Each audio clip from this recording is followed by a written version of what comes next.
Hey, what's going on, my friends? It's Dave Sharpe. Welcome to Wake Up Legendary. Please help me welcome to the legendary stage, Mr. Ryan Halper. What's going on, Ryan? What's up, Dave? How you doing today? Good, man. I got to get into my WCF for boxing introductions. I think I'd be good at that.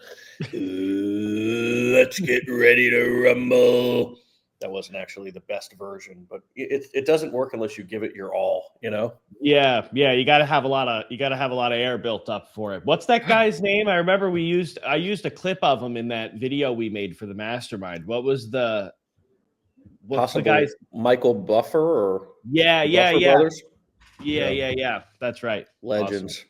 total legends. All right, my friends, we are going to be talking about dying for attention, how a company is standing out in a boring industry. And we're going to pick apart some of the marketing lessons that you can apply right away to your business. One thing to realize is that a lot of you or people in general may think that an industry is oversaturated. This is a kind of a term that we've heard a lot over the years. Oh, it's oversaturated. Oh, everybody else is doing it. Oh, is there any other room for me? How can I stand out? Well, if you do nothing to stand out, you won't stand out. So there's that, the general practical logic. But if you apply a little creativity, if you do things like name it to claim it, which we'll explain, and if you take a few risks in your marketing that may make you feel a little uncomfortable, sure. It may even make your audience feel a little uncomfortable, sure. But one rule about marketing is that if you don't make somebody feel something, they're probably not going to do something. Got to move them. Got to move them. Emotion creates motion. It does. Emotion creates motion, man. Motion. Get okay, get up, take action, buy, whatever it is. And so creating a little bit of emotion, creating a reaction, creating some polarization between you and other people or other companies within the same niche or within the same industry can be a game changer. So Ryan, what are we going to be looking at? We're going to be looking at a company, and I'm going to share my screen that I'm sure a lot of us have probably seen and heard of. And they are called, here we go, Liquid Death. So let us know in the comments if you've ever heard of this brand before. But if you haven't, it's just a water brand. It's drinking water. They also have, if we go through these little things here, they have some sodas that are coming out now. So they got some interesting stuff. It's healthy stuff. This stuff's like 10 calorie, 20 calorie. I've never had it personally, but I've heard of them and I see them all the time. And they go by this slogan, "Murder your thirst," which is hilarious.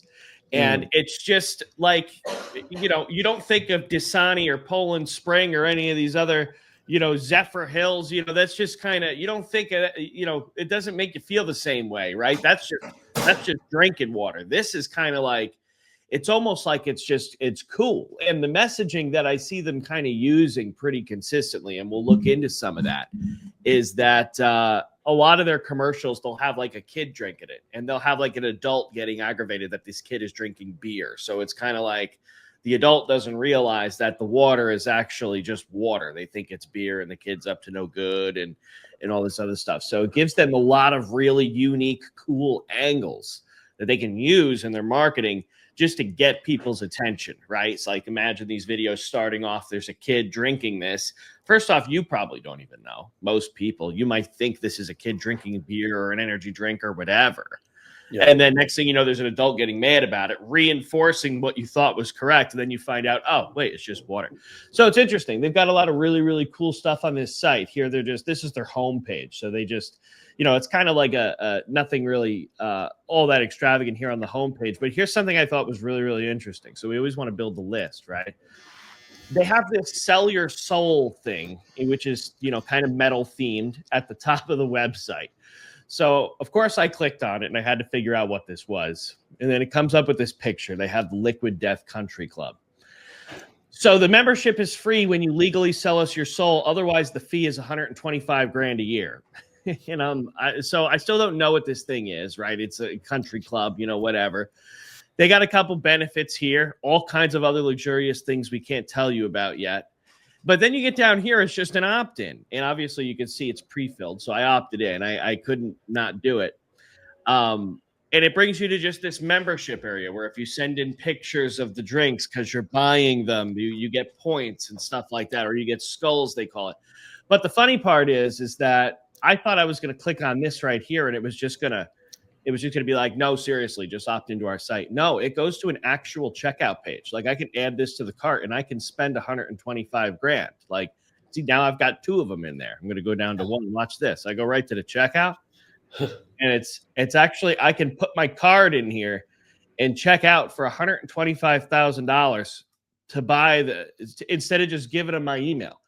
And so, I mean, it's just creative. I mean, it's funny. It makes you keep thinking about them. And it's just, there's so many different things that you don't typically see on a regular site or a regular checkout page or whatever. So it gets your attention and it makes you keep looking at it. It makes you keep digging a little deeper. Like most of the times you end up on a brand's website and you don't really click around much. You just kind of, you go in there, you look at a product, and then maybe you browse some other stuff, and then usually you leave. Here, I just want to keep clicking around. I just want to keep looking at stuff. So now, like from a technical standpoint, the session time is really high. Like most people are probably spending way more time here than they do on any other site, which is good for them showing up and being discoverable. You also got this time waster 5,000 here, which is really convenient for us because this is where they actually, all this is just need to kill some time. You've come to the right place. And this is just all of their ads. So this was I guess an ad they ran during, I'm guessing, the Super Bowl. I don't remember seeing it, but it says the big game commercial. So they've got this one. They've got this leather diaper thing, pit diaper. So they got some really edgy, like oddball looking stuff, and we could play a couple of these. This one was kind of funny, so we could probably watch this one here. This one was you could just see how it gives them this branding gives them the angle to talk about things from a totally different way than any other water brand's going to be able to do it. And you don't even think that it's actually water when you first start watching the ad.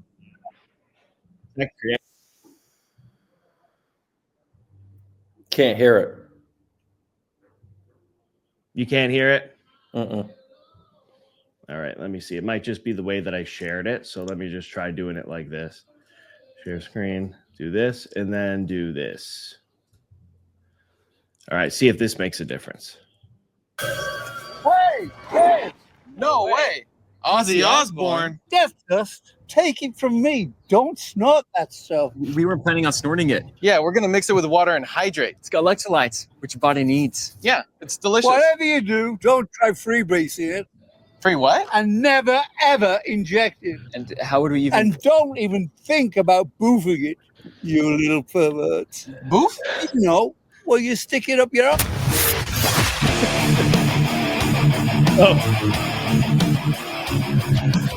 And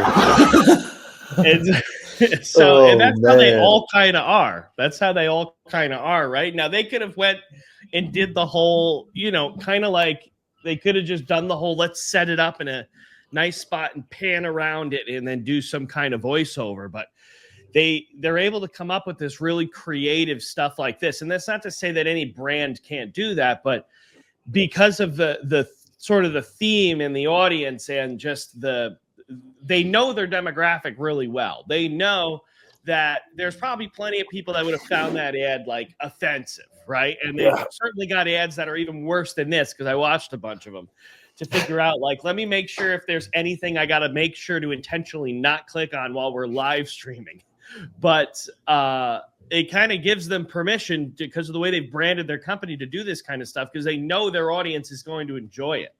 They know they don't have an audience that's going to be offended by this, right? So, or somebody that's going to be, triggered over, whatever might be in the ad that they posted.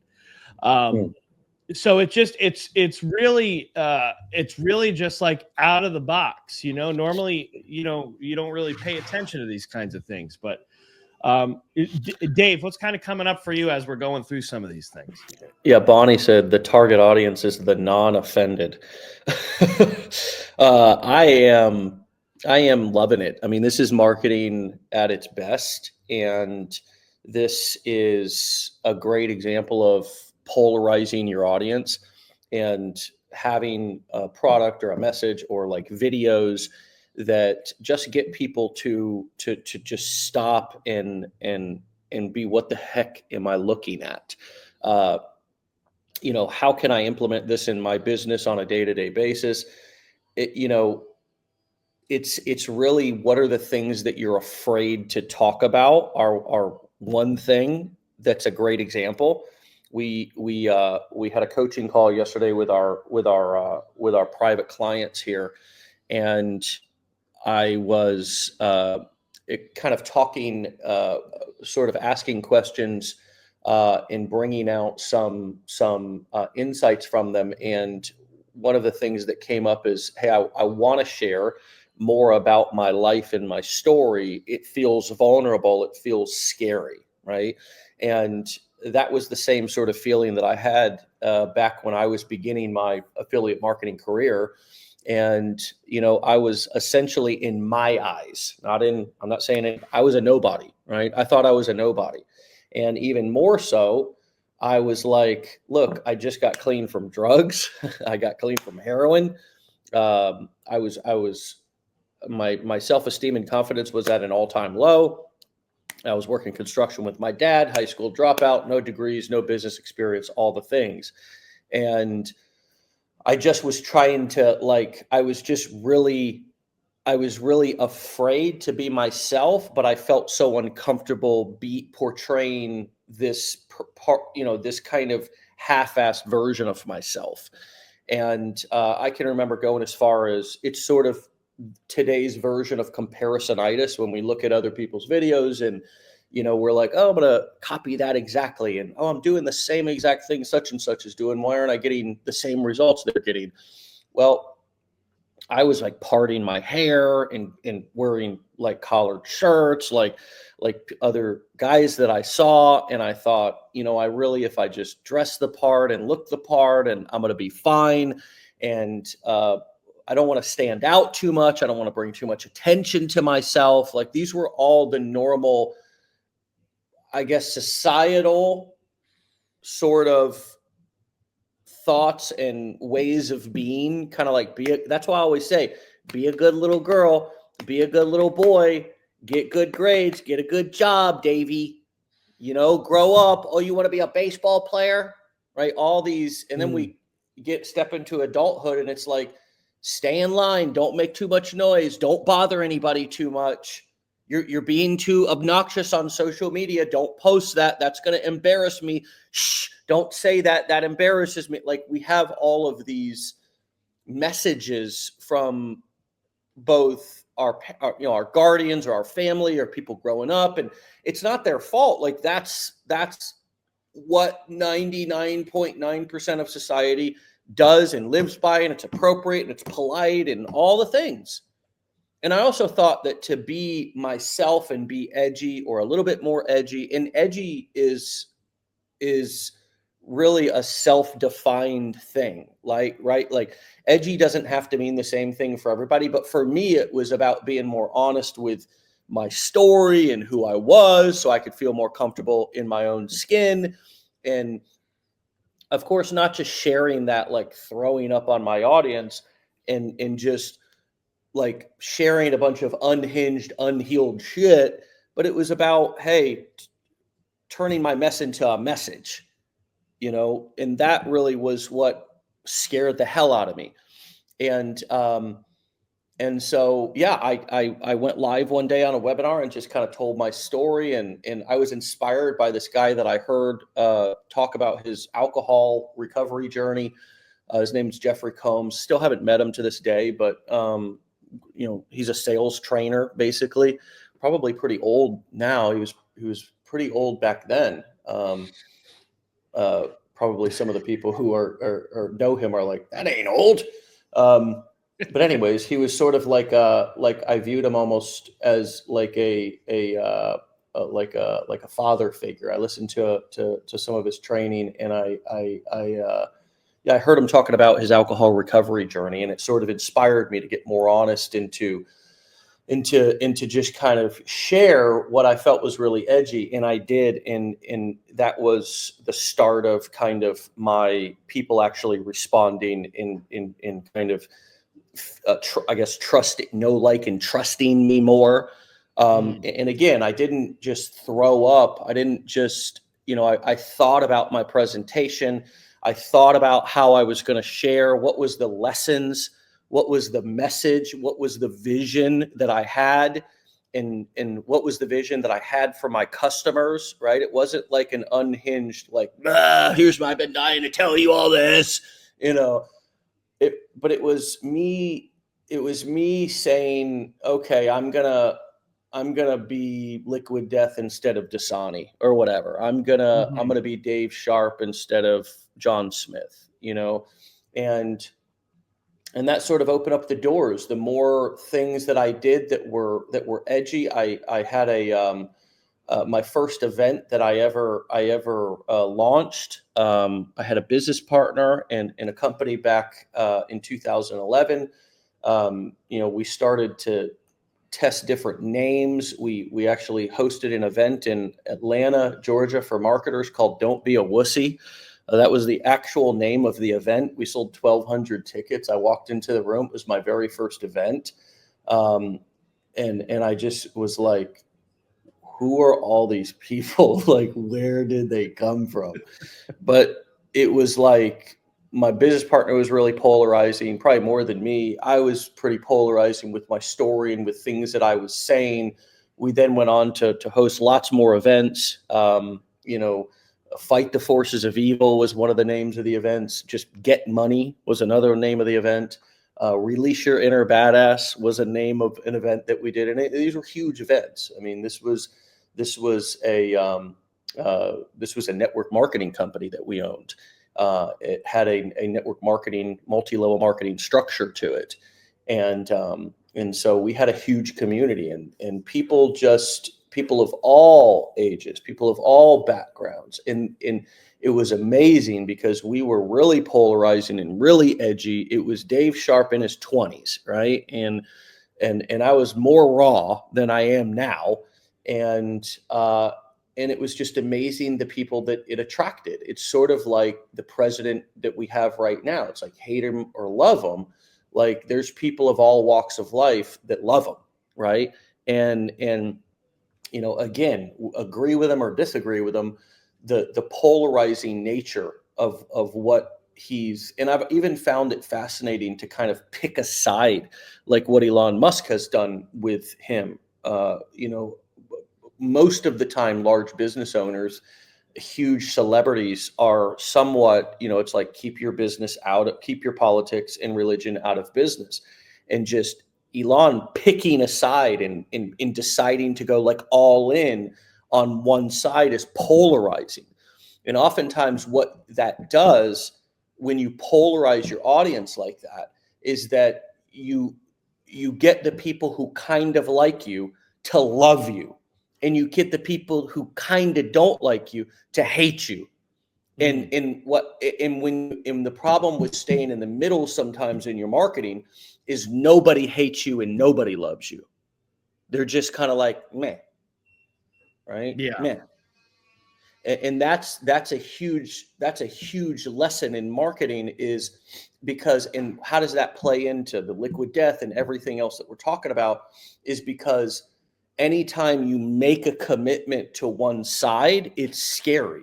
When you make a commitment to say something or share something or open up or take a side, it's scary. There's a lot of anxiety around that, right? It's a decision that people are going to have a reaction to.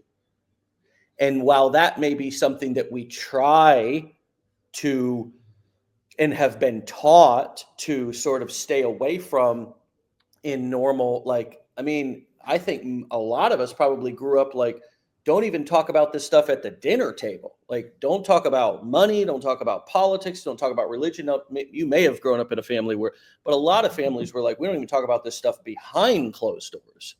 So that anxiety that you feel when you're picking a side, or when you're committing to something that is polarizing, that you know is going to move people emotionally, that there is a lot of anxiety with that. And that's because you know people are going to feel something and have a feeling about it. And most of the time, why we don't, and I would say this is true even in our normal lives, why we people please so much and sort of stay in the middle lane is because we don't want to offend anybody. We don't want anybody to have any feelings about us or anything that we say, right?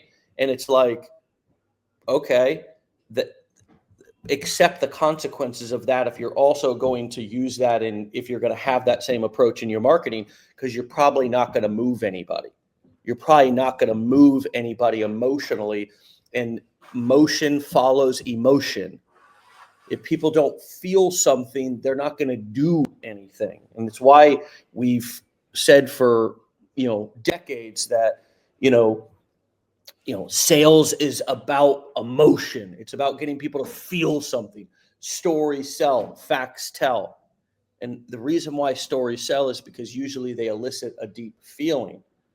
And so that's what comes up for me, like around this liquid death thing, is that it's just good old polarizing marketing.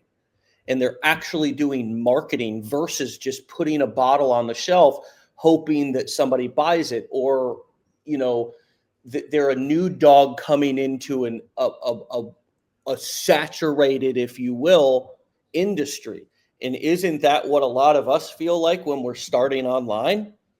Yeah. So you either say, I'm not Dasani, I'm Lasani. I'm just here. I'm kind of the same thing. I'm just kind of like here. I hope somebody grabs me. Or you can say, how can I stand out in a fridge of clear, boring bottles, be the black beer can? That's the thinking behind this brand and why they've become so just electric and just have, and if I'm correct, they've grown the numbers behind their growth, their valuation, everything like that, it backs up all of their, amazing marketing. They've really done some huge numbers and have a huge valuation. So I just, I see a lot of parallels here between what we do and a lot of takeaways for us to sort of be a little bit more polarizing. I think that's the word of the day. And because sometimes language is powerful, and when we use words, like, you got to find a word that fits for you and makes you feel like, okay, that's a fit for me. And maybe edgy or something like that, metal, or these other, like, maybe that doesn't fit, right? But everybody should understand the idea of polarizing your audience. And that doesn't particularly mean that we need to go out and get super political or this or that, but it does mean that you can begin to use, you can begin to call things out, call people out, be mad at things, have passion around topics, say that things are not okay, share your mission and why you do it, and share the anger behind why that you may feel, or the passion, or whatever. Like, a lot of, I think one other thing that's really important to say is that everything doesn't always have to be super positive. Like, you don't always have to be Mr. or Mrs. Inspiration, happy, hopeful, and motivating everybody. Sometimes being negative and angry, maybe not particularly negative or pessimistic, but being angry about something, having passion, being sad about something, like showing some different emotion, is also another way, expressing different emotion. Many of us come in and think that we got to be motivational speakers. You don't. As a matter of fact, if you look at the news, here's a huge light bulb moment for hopefully some of you, is that if you look at the news, the positive part of the news is the last 5 minutes, because that doesn't keep people watching.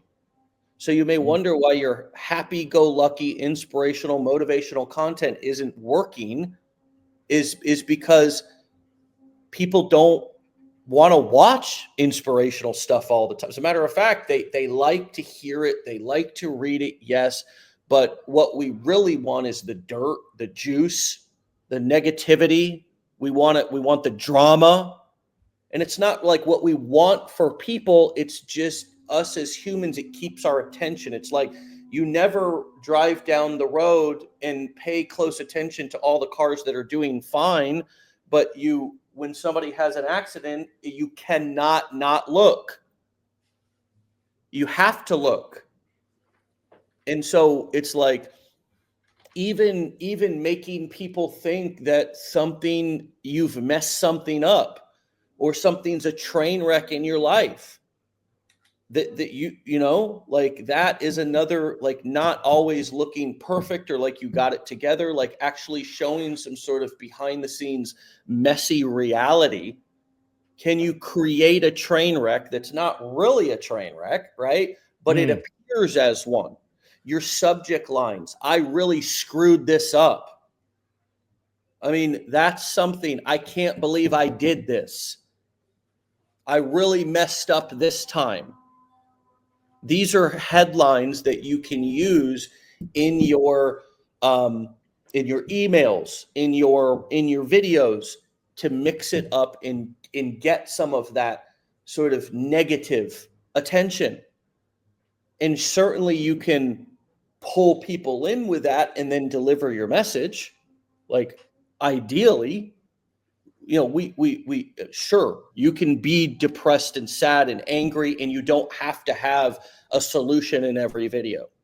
Like, as a matter of fact, that just may help people to get to know you more or like you more, because they see that you're you're a whole person.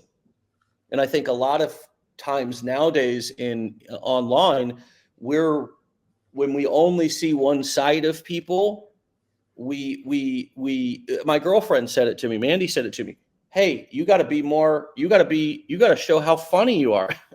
I was like, I am the funniest guy I know, you know. It's like you gotta show more of your humor, man. Like when when we started dating, she thought I was like a grumpy, serious guy all the time, right, babe? Right? Thank you. She was like, I don't know if I'm gonna like this guy. And then she got with me, and I was the funniest guy she's ever met. It was unbelievable. But seriously, she's like, yo, you have to like show more that you're a well-rounded, that you're a whole person, man, not just a serious business guy. And I'm like, yeah, I've gotten way too serious the last year. You know what I mean? I've gotten like, I've started to take myself too seriously. And when I take myself too seriously, nobody else takes me seriously. That's a phrase, a quote I saw in a Goodwill store about 17 years ago, and I'll never forget it. I was shopping for furniture, and I saw this sign: "Don't take yourself too seriously, or else nobody else will." And so there's lots of different ways to be polarizing, and those are a lot of examples that come up for me right off the top of my head, and I think they're so applicable to what we do on a daily basis. Yeah, and it's almost a relief too, in a sense, because like I see so many people that are too perfect on social media, too many marketers or whatever, they're just too perfect. There's nothing wrong with them. And it almost makes you feel more uncomfortable than something like Liquid Death, because I don't want to say the wrong thing in the comments. I don't know who's going to, and it's almost like, you know what? I might want to comment something, but I don't want the smoke. You know, it's like, I don't want to have to deal with whatever the repercussions for me, my notifications blowing up or whatever. I don't even want to type that, because I don't even know what, but if I come across somebody like you were saying, who's very obviously on one side or another, or whether that's a political thing or just a opinionated thing for something else or whatever it may be. But they're obviously, it's very clear what their positioning is on something, or something. It's easier to interact. It's easier now to engage and comment and have conversation, because you know that there's that common interest. You know that there's that sort of, most people, right? We feel uncomfortable posting and talking about some of this stuff. Well, there's an expectation that as marketers who want to start businesses, we got to get out of our comfort zone. But regular people aren't going to do that. There's no expectation for them to do that. So they're going to stay within their comfort zone and just be quiet, right? And not say anything. Whereas if you're very, very specific and you're very, like Dave was saying, opinionated, and you take stances on things, and you take a side and all that, now it's a lot easier for those people. They know they can interact with you. They know they're in a safer space. They know that they're not going to have to worry about, being judged or whatever for believing a certain thing, because everybody who probably drinks Liquid Death or watches their ads is probably into heavy metal stuff, right? That's kind of why it's coming up for me, because I listen to that stuff, right? That's kind of what I listen to. Yeah, I know you do. This guy is like a heavy metal head. I mean, it's unbelievable. He and his wife, Rebecca, they're metal heads. It's unbelievable. They're so kind and peaceful, and just like just wholesome people when you see them, and you're like, wow, these are some wholesome people. And then you hear hear them pull it up in their truck, and it's like, wow, man, these people are on another level. Yeah, no, we blend in very well during the day, but at night we put the white makeup on, and we're no, I'm just kidding. We don't do none of that type of stuff. We're not like the band Kiss or anything like that. But but no, I mean, we both are. So we bonded over that really, really well. We both listened to a lot of the same stuff. That worked out really well for us. And we had a lot of friends that before we moved, we had a lot of friends that would also into it, right? So it was almost like a whole segment of our lives, our friends and stuff, and was kind of people that were just into this. But it's interesting, right? And a lot of us here probably have those different groups, is because you have certain groups where you can talk about some things, and other groups where you can talk about other things, right? So we have even down here, right? I've got an aunt and an uncle, and they're snowbirds, and then I've got another aunt that lives here, and her sister, and so that's pretty much all I have down here family wise, and we hang out with them. Well, my aunt's sisters, they really don't like Donald Trump. I mean, they hate Donald Trump. And a lot of times we and her husband, and when we go on the boat with them, you almost kind of got to be careful what you say, right? You can't, because they're very triggered by things that Donald Trump and Elon Musk does. And you can very much see that. I can remember a couple of years ago, the sister, she was wanting to get a Tesla, right? She was very much wanting to get a Tesla. Now she hates Elon Musk. So you can kind of see how somebody taking a side, or taking a certain position, right? I could give a shit less one way or the other, but they how that can change an opinion, and how it can change certain things, right? You can almost look at that as Tesla lost a potential customer because now he took a side on a political stance, right? The same thing happens with other celebrities too. Like, one thing I've been kind of tossing around in my head is the whole Kendrick Lamar thing from the halftime show, right? And his kind of calling out Drake.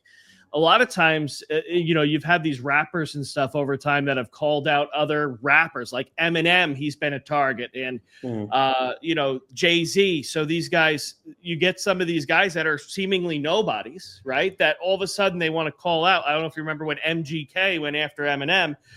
These seemingly nobodies, right? That you don't really know them. Now they're going after these big dogs. And now these big dogs, when they have something to say about it, now you're getting exposure, right? Now it's like, now people have to pick a side, right? Especially if you're somebody that listens to both. There's a lot of people that feel like they have to pick a side. And it never really hurts the big guy but the little guy always gets brought up with it. I almost feel Yeah. like that maybe that's what Kendricks was after, and he's probably looking at that as ad spend, Hey, I'm going to get into lawsuits. I'm going to get, right, there's going to be maybe lost opportunity in the future in some cases, but I'm balancing out the cost of all that, and this exposure I'm going to get is going to make it all worth it. And it's now, how I don't remember what last year's Super Bowl's halftime show was, but they're going to be talking about this one next year when they start to talk about next year's halftime show. People are still talking about it. It sparked trends on social media. People are doing the, little two-step thing that he did. Yes, they are. Going down the hallway. So, it became this huge thing because he added this really polarizing element to it that created all this conversation. And to me, that's just brilliant marketing. Yeah. To get a massive audience like that and to make a polarizing statement like that and call out somebody and now everybody's all of a sudden got to pick a side. So and obviously, for us as, sitting here at our desks, we're not able to get onto the same level of sort of so easily, but you can kind of do the same thing, just drawn down on a lower scale. You can just take a stance on something. So I really like that. I think that that's almost something that everybody should really do, because I don't think you can really lose. Yeah, you're going to bring on some haters. Maybe you don't have any haters right now, but you probably don't have anybody that loves you either, like you said. So if you were to just work on being yourself so strongly that you kind of created haters, you're going to get the other thing as well. You're going to get the people that can't get enough of you and the people that are like, finally, somebody who will say, Andrew Tate's another example. He's a little bit more of a very, I would say, more polarizing example, but he was another one where he was talking a lot about, masculinity. And he still talks about that. He's kind of toned down a bit. He's sort of did what he needed to while he needed to do it to get the exposure, to get the clout, so to speak, right? And then he kind of toned back. So he was doing like we talk about and like Dave talks about, which is amping it up 20 or 50% for the camera, because you see a lot of clips of him where like other people got clips or like clips on a podcast or whatever, and he's not really that same way. He's a lot calmer. He's a lot, he's a lot less, offensive, so to speak. But he's so he amps it up when he knows he's on camera or he has to perform, right? But even in some of the more recent content I've seen from him, he's not so much that way. He still has very similar beliefs, but he talks about his kids now. He talks about his religious beliefs now and talks about God. And he talks about all kinds of different, more normal kind of wholesome, I guess, things that he didn't talk about before. I mean, prior to that, but he did what he had to do to get famous. Right, exactly. Yeah, he did what he had to do to become a household name and to get known, and for people to just, because when they see you come up and they know you, they're going to be more likely to pay attention than if you're just, you're almost like how many, can you remember who the news anchor is on the, in the morning news? Sometimes you can, but they swap them out so fast, it doesn't really matter to you who's doing the job, right? But then you have these other celebrities, these other influencers that when they come up, you pay attention. You pay close attention because either you just like what they say all the time or you really connect with the way they deliver things, or they're just really good at giving explanations or whatever it may be. There's something about that person you really like, but you only discovered them because they were able to get in front of you, right? Yeah. And in the case of somebody like Andrew Tate, right? He just did it by being extremely polarizing in kind of an offensive and absurd manner to a degree, right? Yeah. So, and there's other ways to stand out, guys. I mean, Alex Hormozy wore a nose strip on his nose and it stopped the scroll. People say, he said, well, that's to breathe better. Who knows? For me, I mean, I, over the past 7-8 years in Legendary, have worn, hats that say F average, be legendary. Have made shirts like that. I'm only not wearing one right now because I need a new one. I threw my old F average hat so many times it literally just is falling apart. So there's so many ways that you can kind of polarize yourself. You can call out institutions, you can call out companies, you can call out people. There's a guy named Mark Shapiro. He's probably about in his 60s, I would assume. And he does tons of reaction videos. He's a real estate guy. He's done tons of reaction videos to all these influencers who are just over the top, kind of like both good and bad, both good content creators and influencers, and kind of weirdos, and kind of, he's always calling somebody out. These reaction videos nowadays where, you sit there and listen to somebody say something and then you give your reaction to it, is a great way to polarize yourself. When you listen to somebody's opinion in the video and then you give yours. I mean, it's such a basic, what's your reaction? It's as old as anything on this earth, right? What's your reaction? It's always what we ask people, or the media asks people, like, what's your reaction to what he said or she said? Because that's what people want to know, what your reaction is. What do you have to say about that?